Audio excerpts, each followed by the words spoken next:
Hey Luke, do you like woke movies? Netflix's live-action Avatar series, quote, took out how sexist Sokka was in the original. A lot of moments in the animated show were iffy. This is from Variety. So what do you think about that, Luke? Do you think that this was a good move? Because my brain is that of a 5-year-old, so I'm like, oh, a character said something sexist. That's not good, is it? Sexism should not exist. So I'm glad that character is now not saying something sexist. So that's good. That's what I want to, okay, that's the type of media I want to consume. Yeah. What I'm confused by is that there's a few other characters in the show who use their fire bending to destroy towns and villages and stuff. So I guess Netflix thinks that's that's a good thing because obviously they're keeping all of that in. Well, it's very liberal. Like what's happening in Gaza, A-OK. That is true. But sexism, oh no, we can't have that.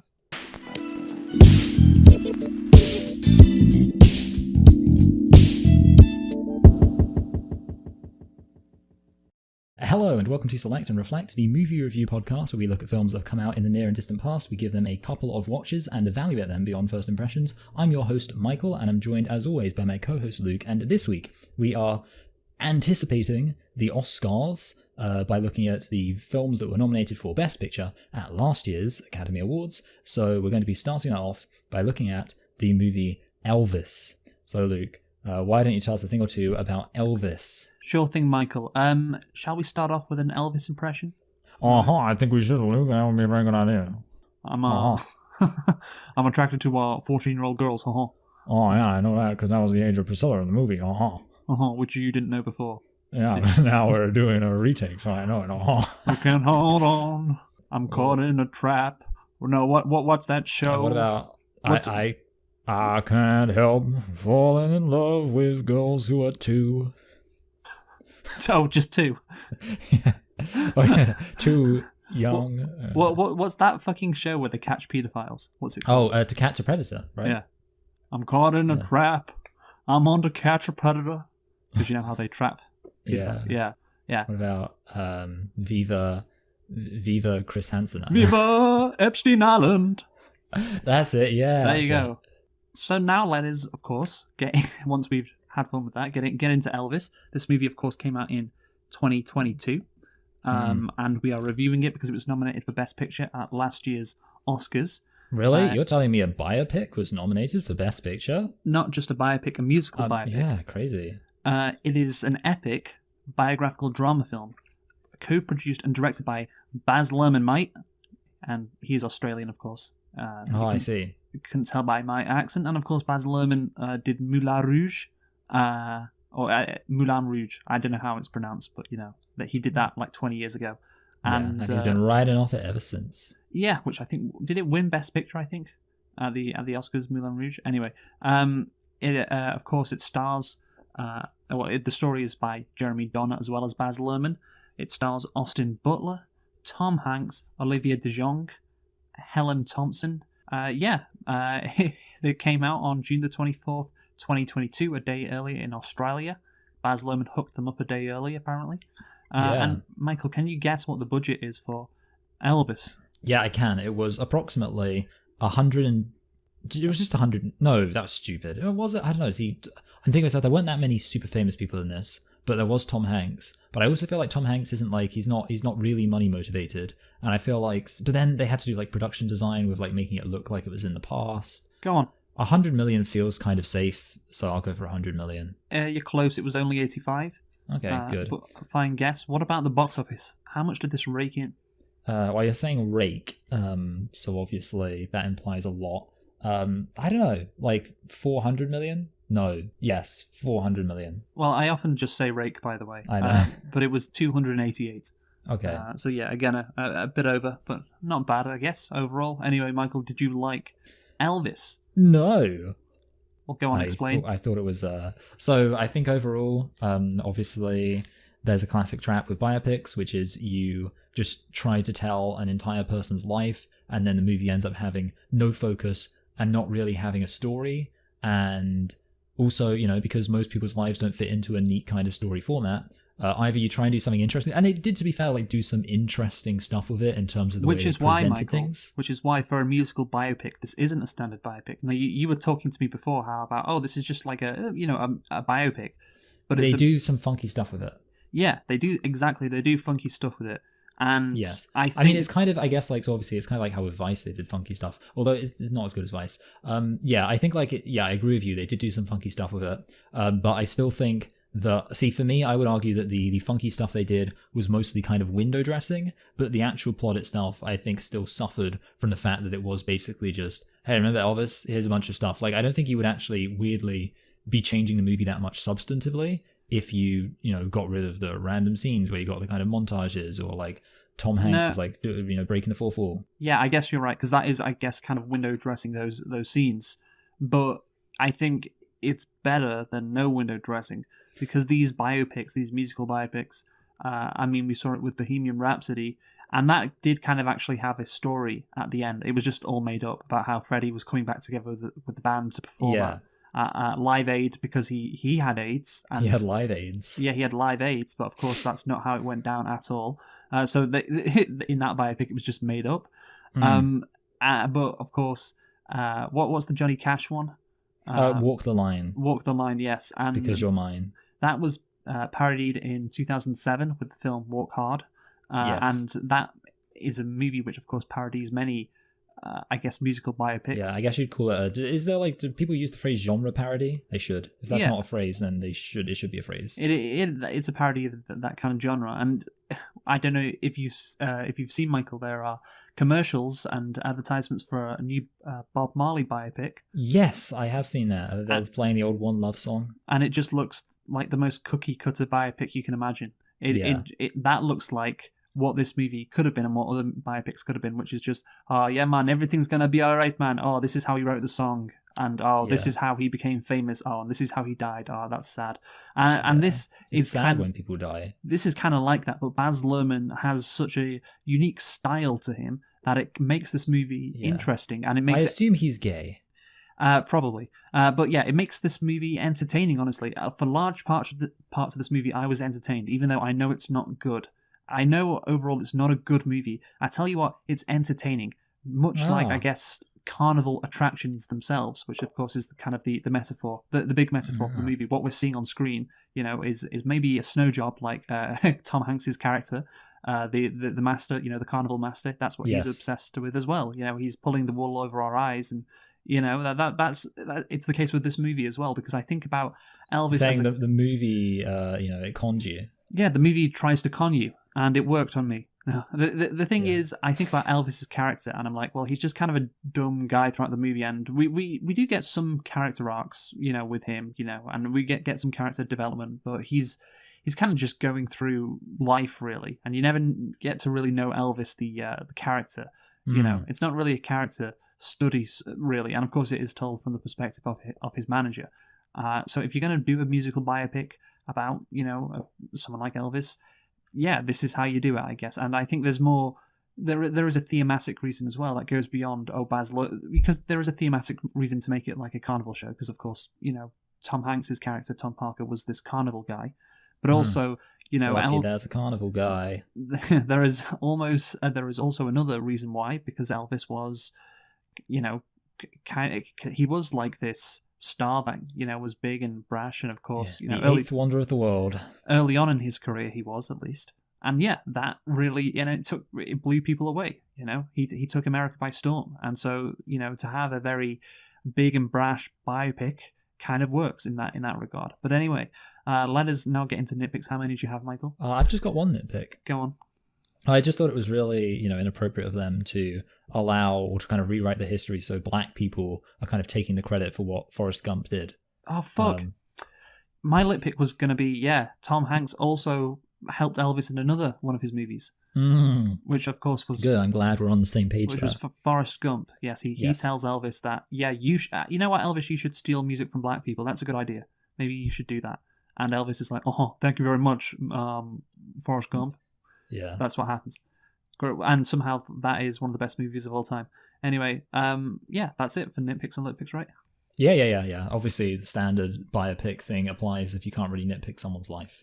Yeah. I mean, some you can, but basically it's only insofar as the movie departs from that person's life, I guess. Yeah, I don't know how historically accurate this movie is. Yeah, which of course is something that I'm bound to not really be able to look up, because then I'll end up seeing all of the important Wikipedia information. Well, of course, on Wikipedia, normally that stuff is there, but it isn't there, you know? The Bohemian Rhapsody Wikipedia page, it had a long list of all the things which weren't true that they put in the movie. This movie does not have, you know, that list on Wikipedia. So, yeah, maybe it's quite truthful. I don't know, because I wasn't alive when Elvis Presley was alive, so I have no idea how accurate it is. I just hope it is somewhat accurate. And and I don't think there's anything as egregious as what happens in Bohemian Rhapsody.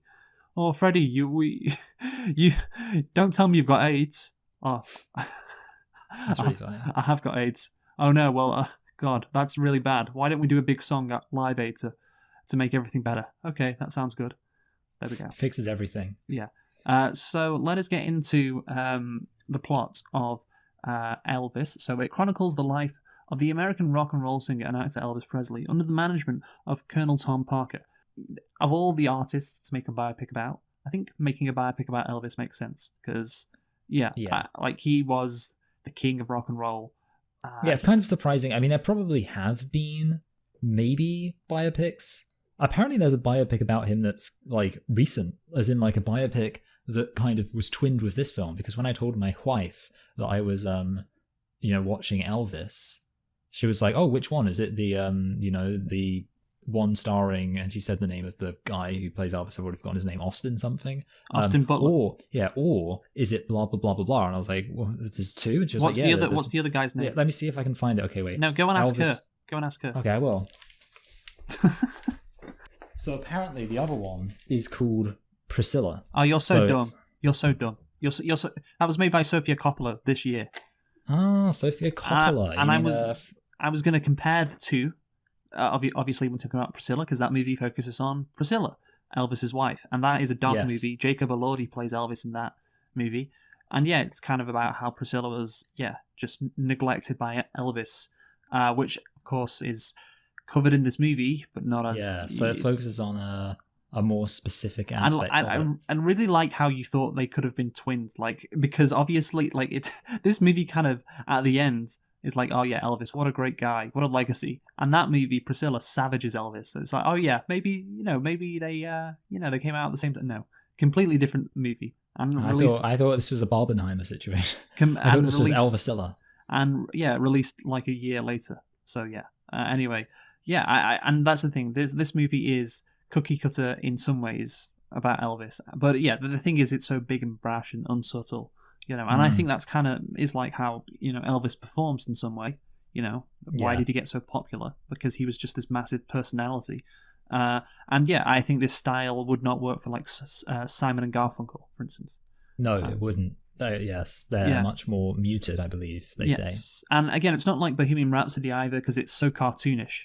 I think about that line when, Elvis's mother is saying to him, nothing's going to come between you and me, Elvis, and then it cuts to Tom Hanks doing his stupid Colonel Sanders impression and he goes, wanna bet? Wanna bet? Yeah, breaking the fourth wall to say that. Again, that's the kind of stuff which, again, you just don't get in Walk the Line. So the funny thing is, I saw Walk the Line when I was quite young. And I remember enjoying it, but I feel like now that I've seen other, like it's one of those things where like just when you have one of these movies on your own, you're like, oh great, but then as you get older and you realize it kind of cheapens it when you realize that everything's like that. Well, I've seen it kind of recently. It's a good movie, Walk the Line.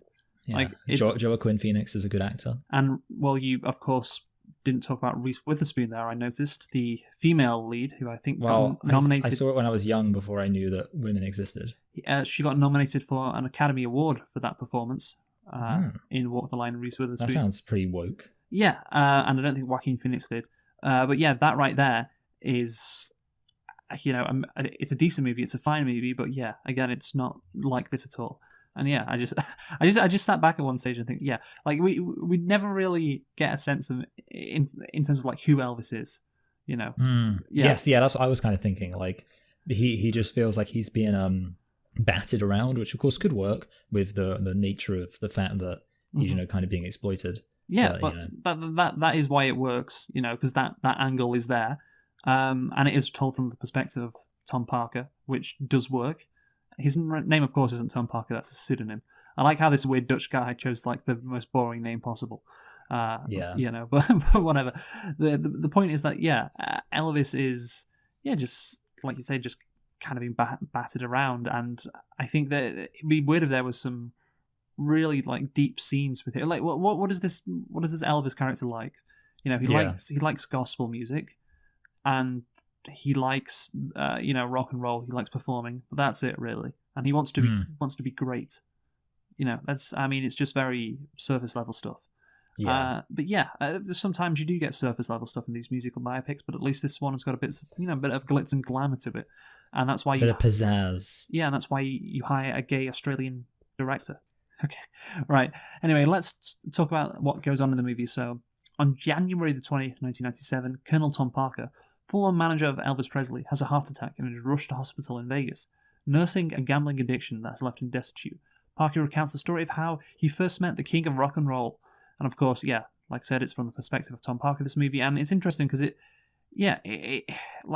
this different angle, I don't know, is necessary. I feel like, would musical biopics be better if they were all told from the perspective of like this weird, all these musical artists, weird southern managers? What do you think? Well, yeah, see, I said before, I remember one time when we were reviewing Green Book, and you were like, oh, it's a bit weird that they, tell it from the story of his cab driver when this guy seems like he would be himself a very interesting character. And I was like, I'm sure there are some biopics where the focal character is somebody kind of tangentially related to the person who you'd think should be the main focus. And this kind of does that. Obviously, it's not quite the same because obviously the manager's with him all the time. This isn't just like some guy who drove Elvis around for like a short period of time. But, it is always, I do think it is an interesting route to go down, and I do think it has benefits. Of course, the funny thing is the main benefit I think it could confer is, like I say, keeping the focus of the film more streamlined, whereas of course in this case it doesn't really do that because he's basically there for the entirety. In fact, he outlives Elvis, so they picked a guy who allows him to extend the story even beyond Elvis. Like, obviously they don't really. It's not like that original plan for Bohemian Rhapsody where Freddie Mercury was going to die halfway through. It's not that bad. But again, telling it from his perspective, I think is interesting because the movie is pretty unsubtle about how, again, I'm using that word again, but it's true, about how much of a leech this guy was.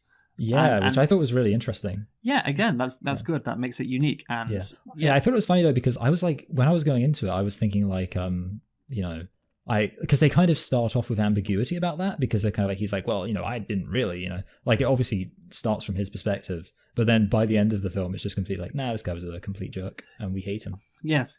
So, best film editing, Michael, this was nominated for at the Oscars.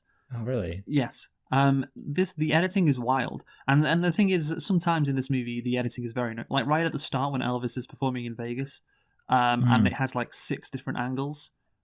And I just found that there was a lot of chaos. I just found that it was 6 different angles in the same frame. It's kind of like a comic book. I was just thinking that, comic book. I just found that very annoying. I was just like, that's not necessary. What is this, Ang Lee's Hulk? No, it's not. Yeah, it's and the thing is that style thankfully doesn't come back throughout the rest of the movie, but some of the editing is good. Like, I like the fast-paced nature of it because of course it fits in, of course, with everything to do with this movie, and so I don't mind that. And I don't think it's edited poorly, but sometimes there's just a bit too much. And right at the beginning, I was like, oh, is it going to be like this throughout the movie? And thankfully, it's not really. I feel like the editing was kind of compensating for the fact that obviously the way the story was told, or the story this was telling, because I think the way it was told was kind of interesting, but the story it was telling wasn't necessarily that original. Okay, but did you like the editing, though? Did you like the choices? So, because I would say that yes, I did. I thought it was interesting, but I 100% agree with you that there were moments where I was thinking like, oh, this is going to get a bit tedious. And there were moments where I did find it like I was thinking, this is tedious. I definitely do think that a lot of the performance scenes, but I think it does get better as it goes on. I don't know whether or not that is a case if they do it less or if it is just that you get more used to it. No, right at the start. They do it, yeah. Right at the start, it's crazy.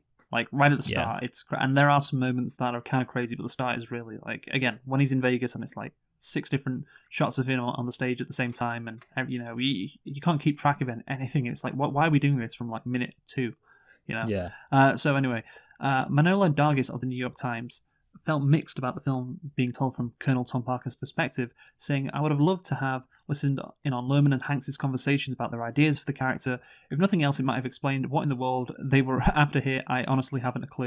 It makes sense, I guess, thematically, maybe, because, if this is a carnival show, well, then the main carnival guy is the one telling you it, so it makes sense there thematically. But yeah, I guess maybe one of the other reasons is if you want to get Tom Hanks, you've got to kind of make him the main character. Which of course is funny because and I've mentioned this before, in the Mr. Rogers movie, he plays Mr. Rogers and he isn't the main character.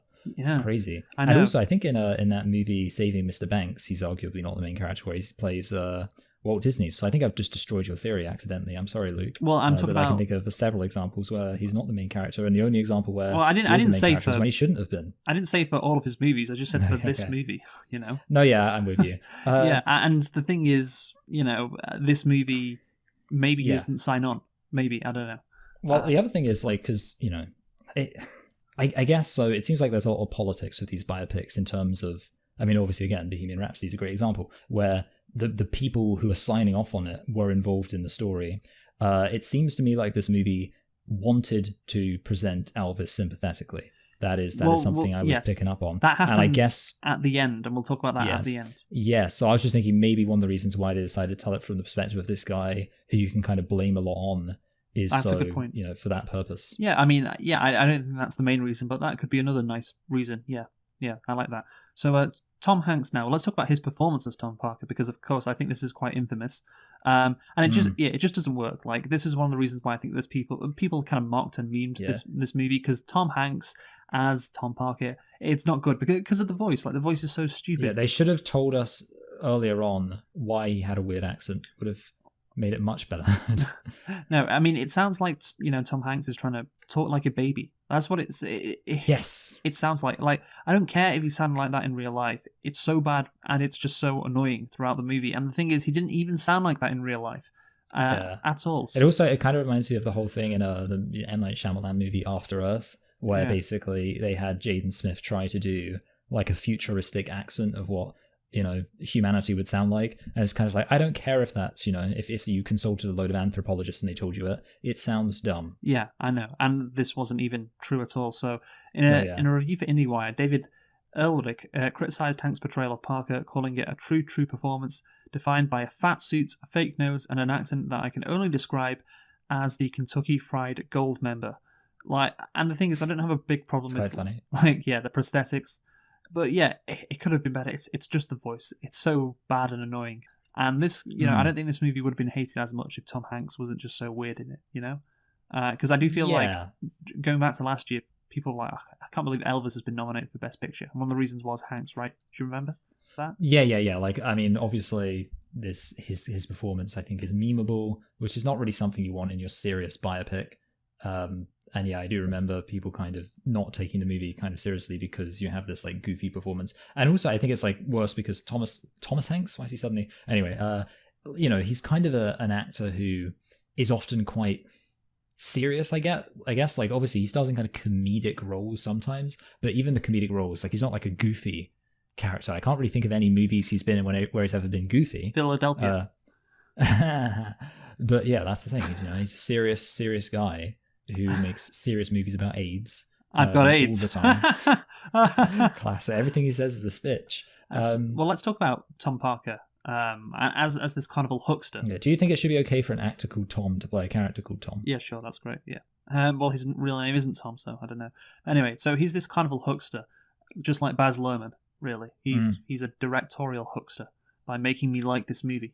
And yes, he manages this country singer Hank Snow, but of course realizes Elvis has potential when he hears, "That's all right," initially assuming that the artist is black. Okay, we're going to talk about this moment now. Okay, what moment could this be? I'm sure everyone knows. So, they're not letting no colored boy on the haywire. He literally sounds like an Adam Sandler character. Yes. Mum said he got a blue look on battle. They're not letting no colored boy on the hayride. That's the thing. He's white. He's white. Yeah. White. Yeah, and that moment is what I remember, of course. And yeah, the crazy thing is, like, it's a really bad scene. out of context it sounds stupid, but in context it's also stupid because that he's white. When Cody Smith McPhee says that, it's like the carnival people, they're having a regular conversation, and then all of a sudden it gets so intense when Cody Smith McPhee goes, "That's a thing, he's white." Like, in the context of the scene, he would not say it like that. He'd say it kind of smugly. "Oh, you thought this guy was black? Well, he's not. He's white." And so, Yeah, but you racist. But Baz Luhrmann told him to be intense when he says that. Yeah, well, like, the thing that bothers me about it is it's like it's a thing they introduce which the film doesn't do anything. Well, it's like the whole black thing in general, which obviously recurs, but it's kind of like the implication would be that the story, like 8 Mile, the story is, as Eminem famously said, to use black music so he says "I am the worst thing since Elvis Presley, to use black music so selfishly and use it to get myself wealthy." Classic Eminem. Anyway, like, that's the thing, this idea of Elvis was successful because he took this black music that everybody liked and he was white, which made him more marketable. That's like a really interesting thing to explore about his character, and kind of in a way having that moment of like, oh, but this is different because get this, he does this music that everyone likes, but he's white, and to have like somebody cynically be like, oh, he's white, like, we can do something with that. It's an idea that could work, of having this kind of cynical, like almost greedy, oh, he's white, but it doesn't work. One, because like you say, within the context of the way the character's introducing it, it doesn't really make sense. Like say, you should just be like, oh, he's white, so you're wrong. But also, again, they don't really do anything. Again, I can't say they don't do anything, because they do stuff with it, but they don't do anything that's like really interesting about it. They have him be sad about Dr. King's death. Yeah, exactly, and they have him hang out with some black people. So he hangs out with some black people. So, and it's very surface level. Like, they never really explore him maybe taking black music, and stealing it. Yes. That is a different. Again, this movie really isn't interested in like examining Elvis deeply. Like, did he steal black music? Did he do that?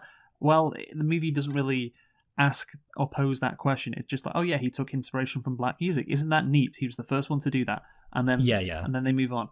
So, and they've got like the black people there who are like him, which I don't know. I guess we'll return to the race thing. There's no like morality, and of course he likes Dr. King. Well, that's good. He likes Dr. King, but why does he like? Because in the previous part of the movie, he never expressed any anti-segregationist views. So again, that is not examined in the movie at all. Perhaps because it wasn't true in real life. I don't know how Elvis felt about Martin. Well, he didn't make a song, that paraphrase his famous speech. So I guess, yes, he did. He was sad about it. But again, that's something maybe you could explore. So Elvis, of course, spent his childhood in the poorest parts of Mississippi, finding solace in music. Yeah, I really do like this piece of editing because, before his big performance, we see a flashback of Elvis, listening to black music for the first time and being entranced and, being in this black church as well, listening to gospel music. And of course, that's his inspiration. Like, we know this. And we're seeing it, of course, on screen. But then we see he is having that flashback. Like, he is using those memories of him being in the gospel church to get in the zone. And I really do like that editing because, of course, it shows to us, the audience, how he, of course,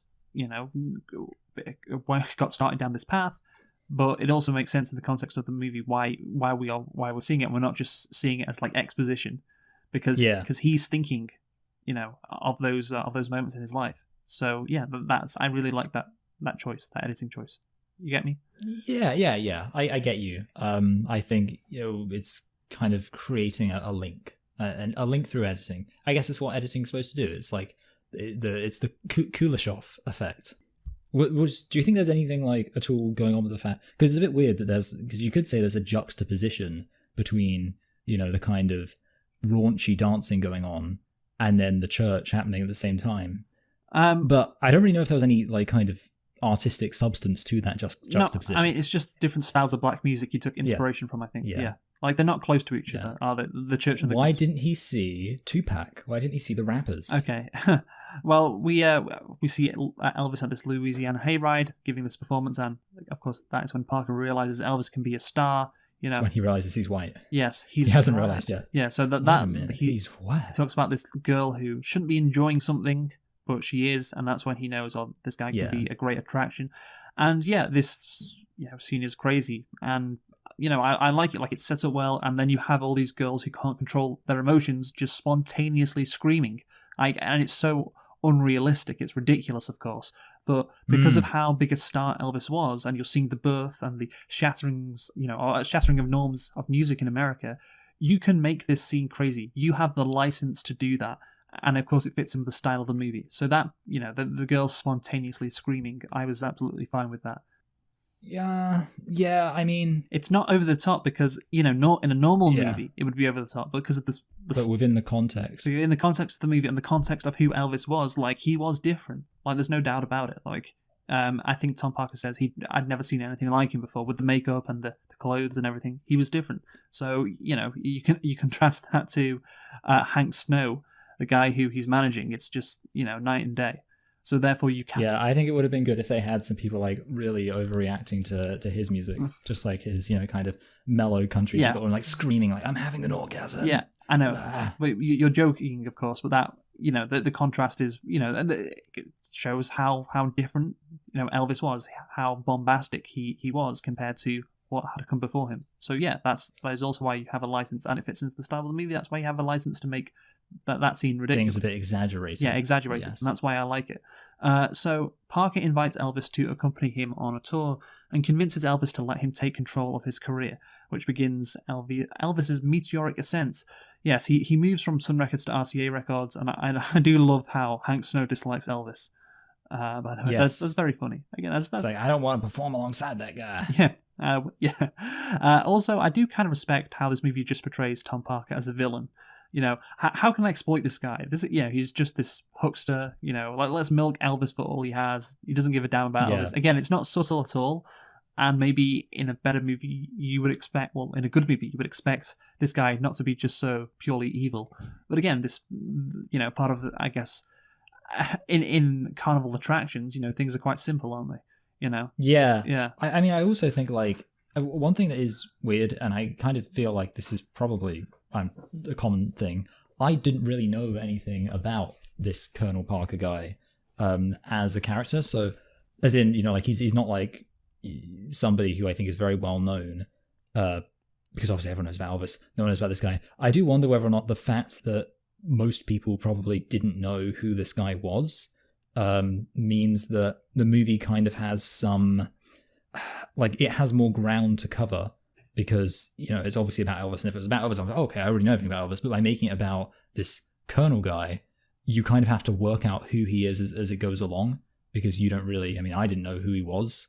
So I just think that maybe worked to the movie's disadvantage, and in terms of him being the main character, it kind of meant that the fact they had to just present him as an unambiguous villain is because, the movie's saying, hey, there's this guy called Colonel Parker. You probably don't know about him because who the hell's heard of Colonel Parker? But just so you know, he's a villain. I don't know. For me, so you're saying it's like brave, like a brave decision to do it? It's not brave. It just fits in with the style of the movie, and I kind of respect. It's not brave. I just respect how unsubtle the movie is about this guy. Yeah, I think I kind of agree, but I think the one thing is, I don't know if there's that much they could have done that was interesting with him, because again, if you try to make him like a nuanced character, you've got the problem of, well, who the hell really gives a crap about this dude? Well, you can make anything interesting. You can make that interesting if you want. Like, and who cares about Tom Parker, historically, but when you're watching the movie, you can care about him. So you can. But yeah, I'm glad they didn't go down that path, because that would feel different to the rest of the movie. And obviously they wouldn't, But yeah, I love when he's getting Elvis to sign the contract with him and his dad and his mother. And yeah, somebody, I don't know if you caught this, you probably didn't. Somebody shouts in the background, like, shouldn't the family have a lawyer or something? Oh yeah. And I'm just wondering who said that, because it was just a stagehand. Like, it wasn't part of the. I don't know, because everyone in that room would have been the family, or of course people who worked for Tom Parker. So shouldn't the family get a lawyer? Anyway, so Austin Butler now, Michael. Let's talk about him, because he plays the titular character, and his portrayal of Presley was acclaimed. He was nominated for an critically. Yes. Wow, my favorite kind. He was nominated for an Academy Award for Best Actor, lost out to the guy in the fat suit, Brendan Fraser. Yes, and he didn't really wear a fat suit in this movie, Austin Butler, so that's why he went wrong. Should have been fatter towards the end of Elvis's life. Chang of the LA Times Justin Chang Said Butler was Okay. a decent physical match for Elvis. That is true, of course. That's of course part of it. Yeah, I think that young real Elvis, was more attractive than Well, Austin Butler. I mean, I'm not gay, but I don't really. But I think the flip side is the old real Elvis was less attractive. Well, so I think it kind of balanced out in the middle. Because Austin Butler wasn't old. Well, that's it. Yeah, exactly. But the thing is, I don't really think Elvis is that good looking, honestly. Like, Well, I don't know. Like, I think he has a certain, like, I'm not saying I would have been in the audience experiencing my first ever orgasm if I saw him performing. But I think, I don't know. He just had a certain je ne sais quoi when he was young. He kind of, I think he had, what I like about Elvis is I think he kind of looked like a douche. He kind of had like the look of, someone who'd be like a jerk. Austin Butler looks, the one thing about Austin Butler is sometimes I felt like he looked a bit like, what's his face, John Travolta in Grease. Like every now and then I'd just be staring at him like, wait a minute, am I watching John Travolta in Grease right now? to be fair, there's one picture of Elvis Presley where he does look okay, and he looks kind of like Jacob Elordi a lot, which is, I guess, why he's cast in that photo. But maybe that's a good photo of him. But anyway, the point is that Austin Butler does a good job of portraying Elvis, and Justin Chang says he's a decent physical match for Elvis and a better one vocally, which is interesting. Yeah, hold on. So yeah, like I was wondering what's happening with this thing. So is he doing? Yeah, he's a Disney kid. Yeah. Oh, he's a Disney kid. Okay. Yeah, God, you need to know about Austin Butler, and of course, he naturally had had these issues. Well, I say naturally, maybe it was unnatural, but he had these issues with speaking too much like Elvis after he finished the role. He couldn't stop speaking like Elvis. Of course, that's the thing we all remember about Austin Butler last year. He was like, "Oh, thank you very much for this Academy Award." That's what he would have said if he'd won, but of course he didn't. So I think that's why people were happy he didn't win, because they were like, why are you still speaking like Elvis months after filming stopped? What is Who are you, Jared Leto? Yeah, the thing is though, he apparently hired an acting coach to stop sounding like Elvis. That's really he had to go method for stopping sounding like Elvis. So I don't know if he was like putting it on or not, but it sounds like if you're hiring an acting coach, like maybe he did actually have a problem of sounding too much like him. Yeah, I think like one of the problems is nowadays, and I've just, obviously I mentioned Jared Leto. You have this whole thing with like method acting where it's kind of like you don't know whether or not part of it is to be like part of a marketing campaign. Yeah, so that's what I'm saying. But then I suppose so it's kind of like people being like, oh, he had to hire an acting coach to stop being like Elvis. That's how much he committed himself to the role. Well, is that just a thing these knobs say? That just came out recently, like a few weeks ago. Okay, so that was recent. Okay, yeah, so that makes it seem more credible. Exactly. But it was around at the I'm picking up what you're putting down. It was around at the time of the Oscars, and it's a marketing campaign, but just for himself, of course. Like, oh, he's so committed to the role of Elvis. He still sounds like Elvis. What a great actor! Like, he's changed his voice. Maybe that was his. I'm seeing what you're saying. So it's like for his next role, they're gonna be like, oh wow, this guy. Well, he's got it. He's in Dune, of course, next, which is why he gave the interview about hiring an acting coach to stop sounding like Dune Elvis. Part 2. Yes. The public is divided in their view of the singer. But by the way, yeah, good performance. I agree, by the way, that it was a good performance by Austin Butler of Elvis. I think he does a good job of capturing how he looks, just the general aesthetic.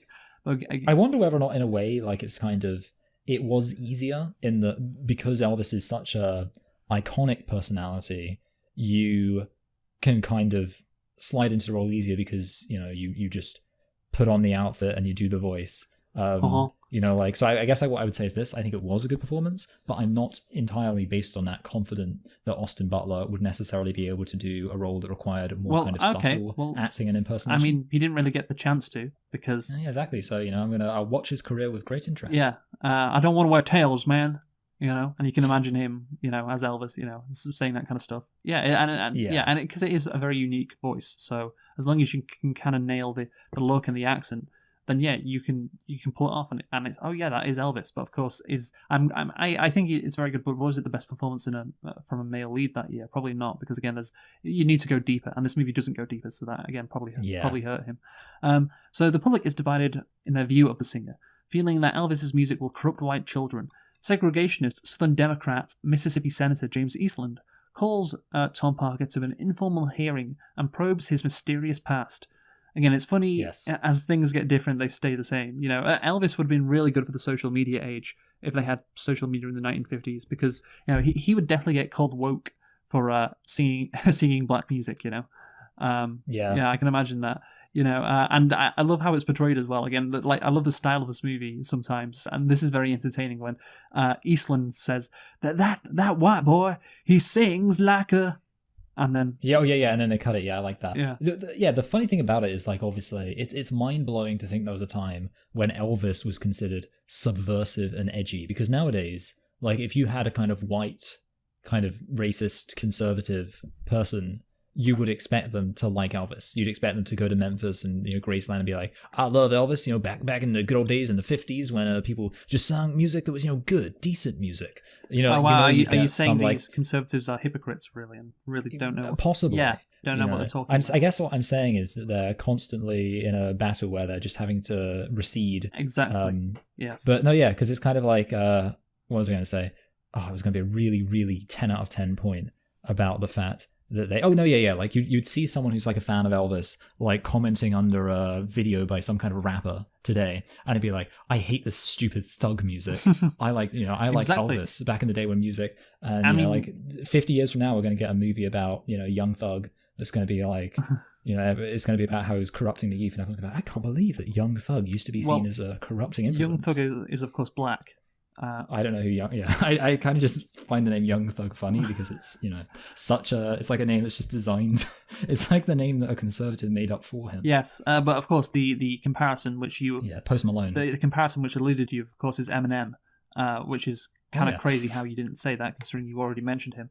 But yeah, again, he's perfect for the culture war nowadays and in the 50s, you know. And I do think Elvis was like the genesis of, like, music sounded so different in the 60s compared to like certainly the early 50s, and I don't think, like, if you look at music from like the early 50s, like white music, of course, or was popular in white homes in America, did music in the early 1950s sound that different to music in the early 1920s? I'm not sure that would have been that big of a difference, but then it was all just crooning. All of a sudden, between, in a short period of time, things just changed dramatically, and Elvis was the genesis of that. Of course, then you have the Beatles and the Rolling Stones, etc.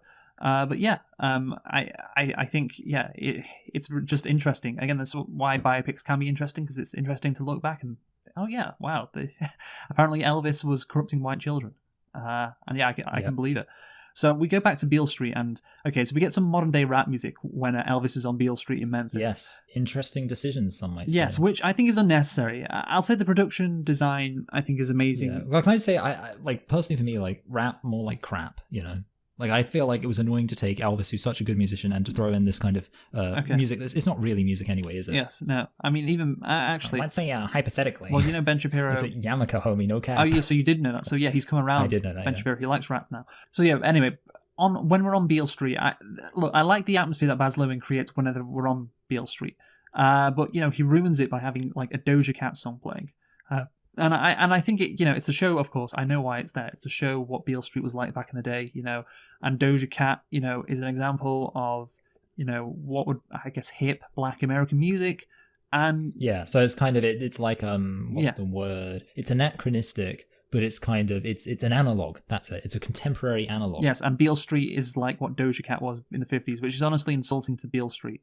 To be honest. Wow, Luke, sorry, I didn't realize you were a racist and a sexist. Yeah, no, maybe pick one. Nicki Minaj is better than Doja Cat. I'll say that, even though she apparently is married to a paedophile, but whatever.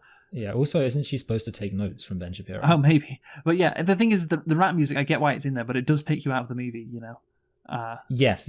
I would say that I'm comfortable saying that I did not like it. Yes. I think that basically it's one of those things where I think it's, again, part of a general tendency of this film to just not quite commit enough to a thing. Because you compare it to, like, Quentin Tarantino, and he does his anachronistic rap music. Well, that's his thing. And, you're like, okay, that's what this is going to be about. But in this case, well, I think it's... I don't think there's any logic. I think it's well, there is logic to it.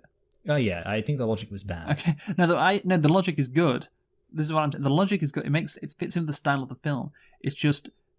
Sorry, well, the logic fits in the style of the film, but it's just actually putting it in. It's going too far. It's going too far. It's like, oh yeah, we're just going to be go crazy with this. So you're saying it's taking the good logic, but it's stretching the logic kind of to the point where past where it needs to be. Past what is acceptable. Because we're just gonna go crazy with this movie, aren't we? Let's have some modern day rap inputted into a movie about, Elvis, and he's just walking around Beale Street in the 50s, and we're hearing fucking Doja Cat. It's ridiculous. I get the point it's trying to make. It's like, oh yeah, this is where all the hip black music was created back in the day, Beale Street. This is the the traditional example or the past example of that. But the thing is, it's just going too far. But I will say the Beale Street production design is amazing. I will say that is great. So well done for them for that. And I like how there is a lot of focus on Elvis being this new Elvis, of course. When the Colonel tries to make him a happy, smiley, family friendly Elvis. And of course he gives this performance at the July the 4th celebration, I think.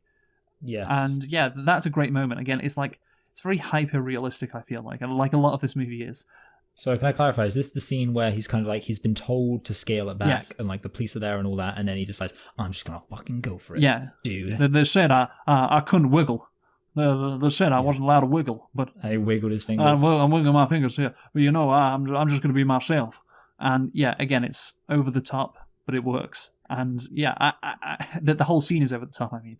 And I'm okay with this, it's this brash, uncompromising style, because Elvis in that moment was uncompromising, right? So so they kind of I get you, like they have these kind of like crazy editing and thing. The style fits in with how Elvis was perceived, this crazy guy. He was uncompromising. Well, the scene is uncompromising. I like it. It's good filmmaking by Baz Luhrmann, where the style of the movie, it fits with what the character is doing. Therefore, it works, and I support any movie which does that, even if it may make the movie worse, perhaps you could say, or over the top. But no, I don't see things like that. I see a thematic connection between the editing style or the filmmaking style and what the character is doing, and that gets a thumbs up from me every time. This is why perhaps I like this movie more than other people. But Tom Parker persuades the government to draft Elvis into the U.S. Army. Again, I didn't know this, by the way. He was in the army. I didn't know that. Imagine, just like Johnny Cash. Imagine sending fucking Justin Bieber to, be... that's what they should do, bloody. How about he stops being a big girl and actually goes and joins the army like our brave men fighting overseas? Yeah, no, I meant like sending Harry Styles to fucking to Afghanistan because he wore a dress. It's just insane what happened back in the day. So Elvis returns from basic training only to be devastated upon discovering his mother's alcohol-induced death. During his military, of course, he's very sad about his mother dying. Again, it's a scene that has to happen, that was one of the things in the movie, of course, which we know about Elvis. Like, it's not a deep character study, but again, it's just very surface level stuff. Like, he really likes his mother. Okay, wow, that's crazy. So he's sad when his mother dies. Wow, that's kind of predictable. Again, that's the standard cookie cutter music, biopic stuff, which is just annoying. So I guess you have to include it because it did happen to him. So during his military service in Germany, Elvis meets 14-year-old Priscilla. What is the surname? Bellew? But well, isn't there a city in the UK or a town in the UK it's spelled like that and it's pronounced Bewley? Maybe. I'm not sure. It's French, obviously. I think it's in Hampshire. All right, it's French, obviously. But of course, she has her own movie now, Michael, which you were unaware of. Just act like I still don't know. Oh, really? Yes. And again, this is what I'm talking about with not getting really deep into Elvis's character. I've mentioned some examples. We didn't even know he was a paedophile. Well, exactly. This is like, I can't wait until the Jeffrey Epstein movie. Well, exactly. Like, this movie doesn't show how strange it was for Elvis to like this 14-year-old girl. It suggests a deeper, weirder psychological issue that he had, that this is the type of girl he would go after. Yeah. She's still alive. Yeah, I know. She commented on this movie. There's some quotes because she was so young. Yeah, exactly. There are some quotes. She's still a teenager. She's still 14. There are some quotes on Wikipedia about what she thought of the movie. That's good. Okay, I'm excited to go read them myself. Well, she just said, it's accurate. It brought up some memories. It's not very interesting, honestly, which is why I didn't include it. Yeah. But this thing is, this guy Elvis, he could have any girl in the world. That is, I think, what Priscilla says. Her mother says. Why pick her? Why pick this 14-year-old? Because of true love. Why pick this? It's beautiful. A normal a normal man does not date a 14. He's like 24 at this stage, I think. Yeah. A normal man does not try and date a 14-year-old, and especially a man who could have any girl in the world does not date a 14. Why would he do that? It is not a normal thing to do. And again, maybe he was like secretly a paedophile, but judging by the fact that this was the only, Actually, look, it would be considered a phebophile because she is technically. Yeah. But the thing is, I don't think he was a paedophile because he had the chance to be a paedophile. Like who was that British glam rock guy? Who was it? Gary Glitter? Yeah, Gary Glitter. He could have been Gary Glitter. He could have been Michael Jackson, who of course was accused of that, but he was never accused of having sex with a kid. So I don't think therefore it's some weird psychological reason why he wants to date this 14-year-old.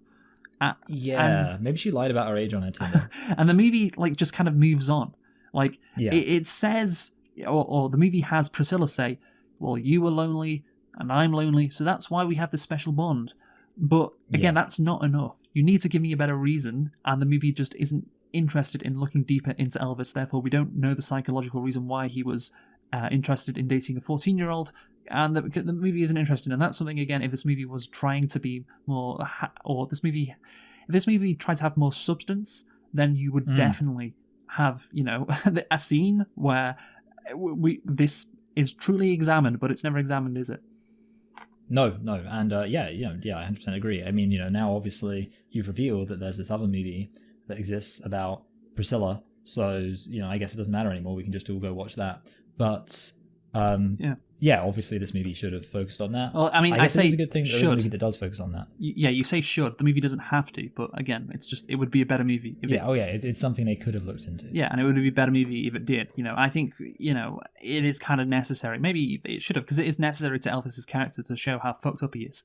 It's a fucked up thing to do if you're 24 to date a 14-year-old, and you can't just say, oh, well, he's a paedophile, because you look at what happened after, like the women he slept with, they weren't, they were all adults, I imagine. There weren't any scandals in regards to that. So yeah, it could be one of those like Michael Jackson situations where it's like he just he couldn't handle the he couldn't hack the fact that he didn't get to have his own childhood, even though he probably did get to have his own childhood, so it doesn't work. But like Michael Jackson, he didn't get his own childhood, so he decided to touch little kids. Yeah, but obviously, that's the what else would you do? But that's the thing. Like this is the only one. A filmmaker you should be interested in and not just skip past it. Honestly. Yeah, but he did say this guy was gay, so Okay, right. Maybe from his perspective, he's like, what's the problem? As the popular culture of the 1960s passes Elvis by, the assassinations of I didn't say he was gay, by the way. You said that. The assassination because he made Moulin Rouge. Okay, the assassination of MLK and RFK in 1968 devastated him. Although he wants to become more politically outspoken, Parker has booked in a family-friendly Christmas TV special where he will only perform frivolous feel-good songs. Yeah, I like that this movie can kind of, it skips over large periods of time and is only focusing on the interesting stuff. Yeah, because it was interesting that they did that. Because that's the thing, you say, oh, this movie is just like his Wikipedia, put on the big screen. But again, they skip over like 10 years quite quickly. We go from 58 to 1968 relatively quick. And I think that's good because everything that needs to be said by the movie is said. We get some editing, a montage which shows Elvis has declined. And, just one line from Elvis, which is like, I'm tired of playing Elvis Presley, which is not what Austin Butler thought, by the way. I thought that when he loved playing Elvis. Yeah, and again, it sums up how he feels and how he wants to change. And so there you go, Michael. Well, you know what? No, see, I think I still disagree, Luke, and I know you hate it when I disagree with you, but I'm going to have to disagree here because what I think, though, is that the problem is that I guess it's not so much that it says everything in exhaustive detail, but rather that it kind of gives an overview of his life with no clear focus. And I think the fact that it does just skip over a period of time, it's like, oh, there's nothing like really interesting there. Yeah. In a way, I feel like it's still kind of, I guess it's not as exhaustive as a Wikipedia article, but it's still kind of just like, because obviously the ideal thing in my mind would be they have a specific either through line throughout his life or one specific moment in his life that we're going to focus on this and really get to grips with Elvis's character within this specific context. So I think the fact they skip over it, as far as like allowing us to get to know Elvis's character, it sort of is not so good because it means we're just like, okay, so like I guess all this stuff happened, but the movie's deciding we don't really need to know about it. And I agree with the movie. Whatever, nothing interesting happened. Yeah, and I agree with the movie. We don't need to know that. Well, I guess I mean I think like within the context of what the movie was what the movie was being of very much this kind of overview of his life, it makes sense. It would have only been worse. I'm not sure if it within the context of the wider movie. I'm not sure if it is an overview because it really like this, what this movie does is it really is interested in specific moments in Elvis's life, like specific, like to be fair, it does chart a lot of his rise. There are a lot of scenes, of him in the 50s, and that is very interesting. And of course, towards the tail end of his career, but in the middle, it only really focuses on the interesting part.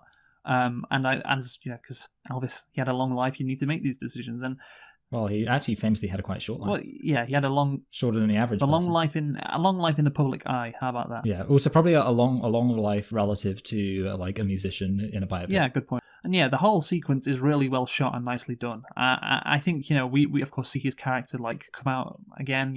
Elvis is back. And therefore once again we get this snappy, fast-paced editing, which fits very well. And again, it all works because the "If I Can Dream" song was so important to him, and it really gave his comeback that the impetus it needed. So it was an important moment for him, and I think it is a great moment in the movie because the movie does give it the weight it deserves. Yeah, it's interesting because like the thing is, again, I didn't really know because obviously I kind of mentioned to you, I was like, why do they have all this, all these people dying and all that? Because I didn't know that Elvis really, was a particularly socially conscious in general. Which is fine. Like, obviously, I can't complain about the fact that is a true thing and that the movie, obviously decided to include that. But I do think, again, maybe it's just from my uniquely ignorant perspective, but I think the movie kind of was, I guess, disadvantaged by my ignorance, which I can't blame the movie for. But I think, obviously, for example, if this had been about Bob Dylan, well, yeah, obviously you're going to include something about his kind of political stuff. I guess the one thing I like wonder the battle is whether or not about him, his manager being like, "You shouldn't be political," and he's like, "No, I want to be political." That's yeah. I guess like the one thing about that I'm not wild about is that kind of it's a very stereotypical thing to, or like, so obviously we keep comparing it to Bohemian Rhapsody. One of the things that annoyed me in Bohemian Rhapsody was the whole like, oh, they're so unorthodox, they're going to do things differently and you can't constrain them and blah, blah, blah. And that annoyed me about Queen, of which you can't really deny they did all sorts of crazy stuff.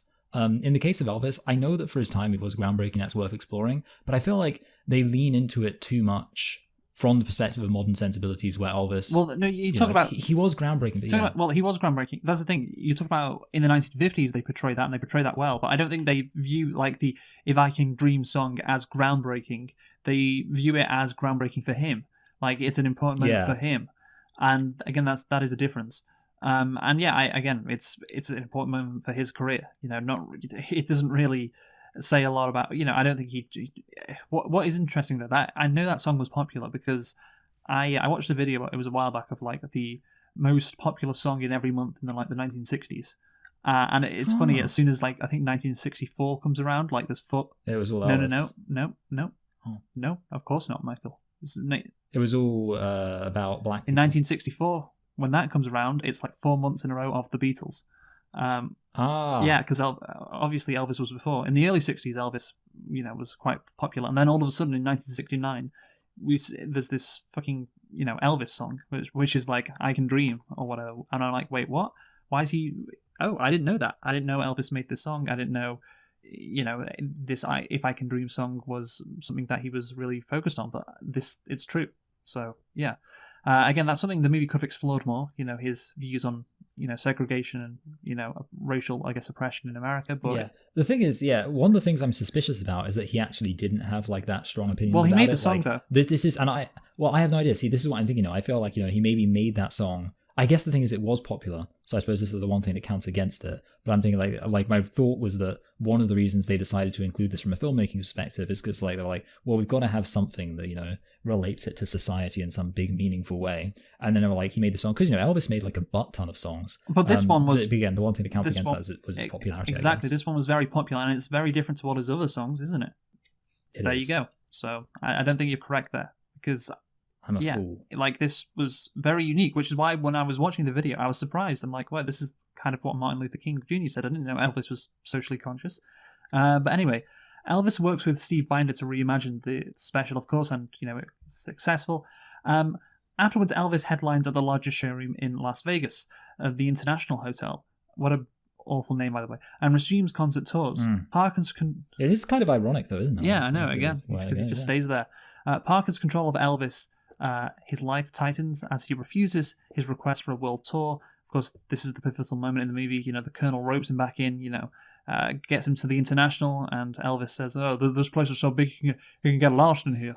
And of course, that has a double meaning because, there's talk. Because he does get lost. And also remember the scene with the mirrors. Yes, again, yeah, that is a callback. So that's a nice little line that's thrown in there. That's actually kind of one of the more subtle moments in the movie. But yeah, I like how he is really happy, of course, when he's performing. He's performing Suspicious Minds, and as that's happening, the Colonel is exploiting him, because he is caught in a trap, and the Colonel's putting him in a trap. And that's good. I don't know if he performed Suspicious Minds for the first time at the International, but even if he didn't, I'm willing to allow it, because I'm caught in a trap. The lyrics are just so perfect for what is actually happening to him. So yeah, I'm cool with that. And yeah, motivated by gambling debts, Parker manipulates Elvis into signing a contract for a 5-year Las Vegas casino residency. Again, it's quite unsubtle. As he is hugging Elvis after the first show, he is looking at that napkin that says "unlimited line of credit," which is just, again, so on the nose. It's just so, in your face. But again, that's the style of this movie. So there you go. So Elvis, his problematic behaviour and of course drug addiction overtakes him, and a despondent Priscilla divorces him on his 38th birthday, taking Lisa Marie with her. Again, this is a typical scene in every music biopic. This was really parodied in Walk Hard. Do you remember that scene? You know what? I'm not gonna lie. Despite the fact I've referenced Walk Hard, I haven't actually seen it, and I've been, I've heard good things about it. It's one of those movies I've only heard good things about, but I've not seen it. It's a little... that's a nice nervous laugh you do. I'm a hack. Yeah, it's a little unfocused Walk Hard. I think it could have been better somewhat, but anyway, thank you for giving me an incentive not to. It does a good job of actually parodying stuff. That's where it does a really good job of doing that. And those specific scenes where it is parodying various musical biopics, it really nails it. And there is this scene in Walk Hard where I think Kristen Wiig is his wife, and she has like 10 babies, and John C. Reilly is just like, no, I love my music too much. I gotta leave you and the kids, but I'm taking the monkey with me because he has a monkey.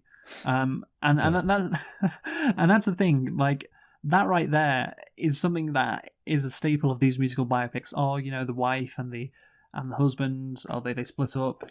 And of course it happened in real life to Priscilla and Elvis, but. Yeah, you're kind of forced to put it in because it happened and it was a pivotal moment, but still, it's just very typical of musical biopics, Yeah, I feel like really, one of the things that kind of conservative traditional family people harp on, they talk about no-fault divorce and things like that. They talk about the effect on children, things like that. But what they don't talk about is how formulaic it makes biopics. The prevalence of divorce. I know. So after discovering that Parker cannot leave the country because he is an illegal immigrant, Elvis attempts to fire him. Parker informs Vernon that the family owes him $8.5 million in debt, and convinces Elvis, they have a symbiotic relationship. Yeah, I like how the movie does this thing every time Elvis is angry with Parker, or wants to leave. Parker gives him a speech, that is calm and cool and persuades him not to leave him. He is a showman as well at the end of the day. He does the snow job, as he mentions, and I like that again, because in those scenes, you could have Elvis and Parker like arguing, like it could be really melodramatic, but every time there's a disagreement, Parker is really cool and calm and just is in control, like a showman kind of would be, in this, like the Greatest Showman. Yeah, no, I mean obviously that's a carnival show, and this is he is the Greatest Showman, Tom Parker. He actually is. Imagine creating an act like Elvis.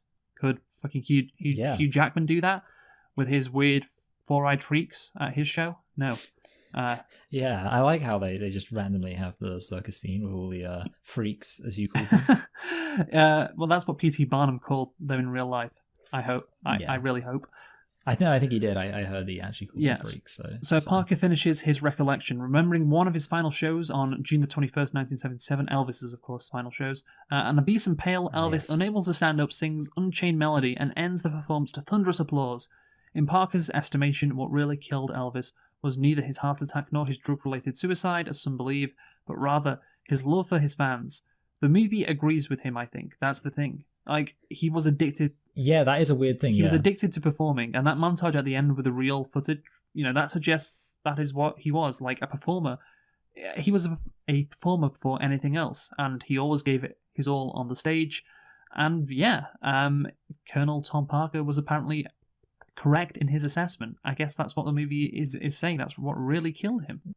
yeah, like I'm kind of with you on. I mean, obviously, at the same time, the movie seems to blame Tom Parker for stuff, implying that like we're supposed to understand that he's a bad guy, but they don't really. Well, there's a difference. There's a difference between, oh yeah, this guy clearly exploited him, but did he actually kill him?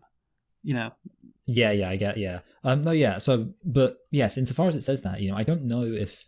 So I do agree with you that I was also getting the impression like that's what the movie was saying, and I don't know if I think that's a particularly insightful thing to say, because he could have been just as passionate about it, and if he hadn't done a huge number of drugs and been manipulated by somebody who was like forcing him to do stuff, like there's literally the implication, or I mean it's basically shown, is that like Tom Parker was getting like doctors to give him kind of, I guess, adrenaline boost, or just drugs of some description, I don't know what it would have been, to basically force him to perform when he's exhausted.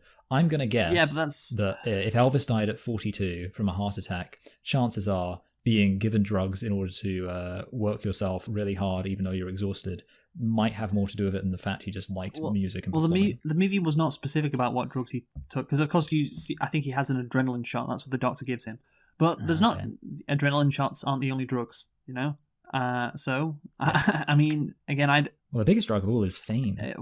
I guess applause, love. That's the drug that killed him, I guess, is what Tom Parker would say. But the movie can't. Yeah, I think like the problem for me with that is it's kind of the exact thing that would be said in a dumb movie that was trying to sound smart. I mean, and you could say it about anything. You could be like, Marilyn Monroe, what killed her? She just was in love with the camera and the applause and everyone liking her. It's like, it's not. You could literally say that about anyone. I mean, because it's kind of true, though. That's the thing. You can say it about all these performers because it's about us. Because it is kind of true. Because like, there's a reason why they become so great is because they're incredibly ambitious, and therefore that can lead to negative consequences. The movie ends by saying Elvis Presley remains the best-selling solo artist in history, beloved by millions worldwide, even decades after his death. Again, that's why earlier, of course, Elvis expressed to Priscilla, his fear of being forgotten after death. That's why that. Yeah, that felt like a kind of, reverse. Like the one thing that is kind of you get in these biopics, the main example I can think of it is I always think about like Mank, where I feel like there are a few moments, I can't really remember the movie that well, but I swear there are a few moments where like this Citizen Kane thing is going to be a disaster. And it's always that moment where... The reason why that's put in the movie, by the way, is to for us to be like, oh no, Elvis, you'll have a great legacy. Everyone will remember you, Elvis. And the movie is being self-deprecating about Elvis, and therefore the audience member's natural response is, no, Elvis, no, don't think that about yourself. You're great. Gaslighting. Yeah, us. You're great, Elvis. And so and that's part of it. The movie really wants people to end with, it's very sympathetic to Elvis at the end. It wants people to go out of the movie thinking, wow, Elvis, he lived a turbulent life, but what an artist, what a legacy, one of the greats, etc. And yeah, I think this movie could have been harder on him. Like, Priscilla. Yes. But that movie, Priscilla, was definitely harder on him. But yeah, again, you don't want it to be too Bohemian Rhapsody, which again this movie almost is at the end, but it doesn't quite go that far. But yeah, it's surprising because this movie doesn't really big up Elvis that much, doesn't really like suck him off too much throughout the 2 hours and 30 minutes beforehand, but then right at the end it really does. Yes. So anyway, let's conclude. Michael, you go first. Yeah. So overall, this movie, it's for me the biggest issue is the lack of focus. You mentioned finding it entertaining. I was thinking like my experience watching this movie is towards the beginning. I was thinking, I can enjoy this basically in the way that I would expect to enjoy any biopic, which is, well, it's about an interesting person. It's going to be kind of interesting.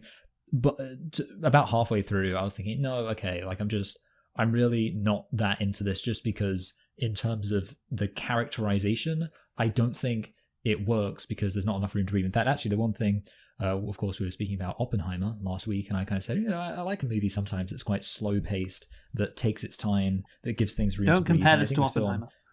Would have benefited from that.